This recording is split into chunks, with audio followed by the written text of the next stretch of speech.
हालांकि इस बीच मुकेश सहनी क्या कह रहे हैं सुन लेते हैं।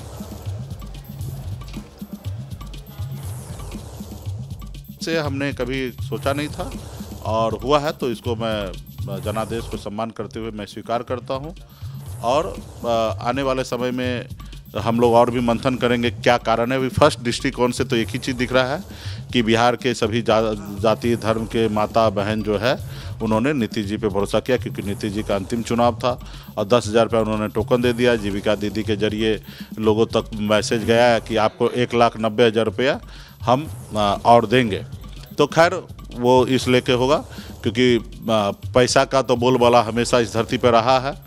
पहले हमारे लोग, गरीब लोग वोट को बेच देते थे, रात के अंधेरे में पैसे वाले लोग, दबंग लोग चले जाते थे और रात को पैसा बांट कर और जनादेश को चोरी कर लेते थे, विधायक सांसद और राज्य में मंत्री बना लेते थे, सरकार बना लेते थे।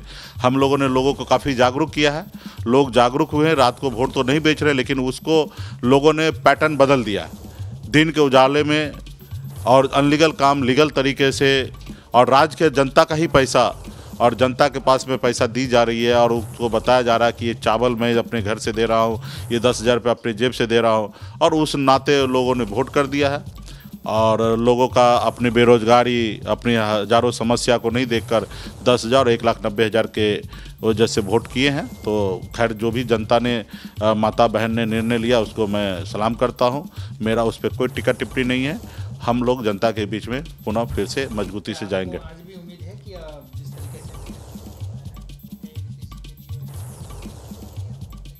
कहते हुए मुकेश सहनी ये भी कह रहे हैं कि पहले चोरी वोटों की रात के वक्त हुआ करती थी, रात के अंधेरे में लोगों को कन्विंस कर लिया जाता था पैसे का लालच देके कि आप वोट हमें ही देंगे। लेकिन अब ये सब कुछ दिन में हो रहा है, खुलेआम हो रहा है। एक बार फिर से इशारा उसी 10,000 रुपए वाली स्कीम को लेकर मुकेश सहनी का भी, हालांकि कह रहे हैं कि ऐसा होगा मैंने सोचा नहीं था। फिर से मैं निशांत आपका रुख करना चाहूंगी, आप अपनी बात पूरी कीजिए।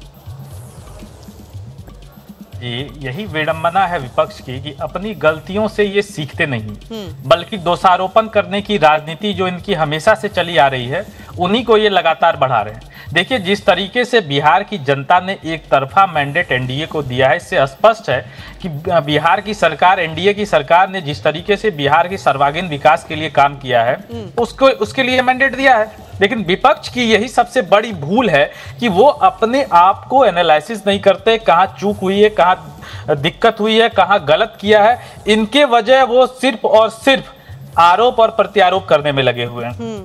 और यही वजह है कि ये 20 साल से बिहार में सत्ता से दूर है और आगे भी सत्ता से दूर रहेंगे। बिहार देखिए एनडीए सरकार को जो बहुमत मिला है, और निश्चित तौर पे आपने हमारे नेता का भी जिक्र किया और हमारे स्ट्राइक रेट की भी बात की। निश्चित तौर पर प्रतिमा जी, हम लोगों ने 29 सीट पर चुनाव लड़ा था और 29 में से एक हमारा वो कैंसिलेशन हो गया था नॉमिनेशन के कारण। 28 सीट पर हम लोगों ने काफी मजबूती से लड़ा था और हमारे नेता ने 180 से ज्यादा सभाएं की थी। और आपने देखा कि जो जनादेश आया है और जो हमारा वोट बैंक था हमारे नेता का, उनका 100% ट्रांसफर हम लोगों ने एनडीए में किया है। और उसका नतीजा है, और एनडीए सरकार के विकास का नतीजा है कि आज 2/3 से ज्यादा हम लोगों को मत मिला है। और आप देखिए कि विपक्ष को विपक्ष रहने के लायक भी नहीं।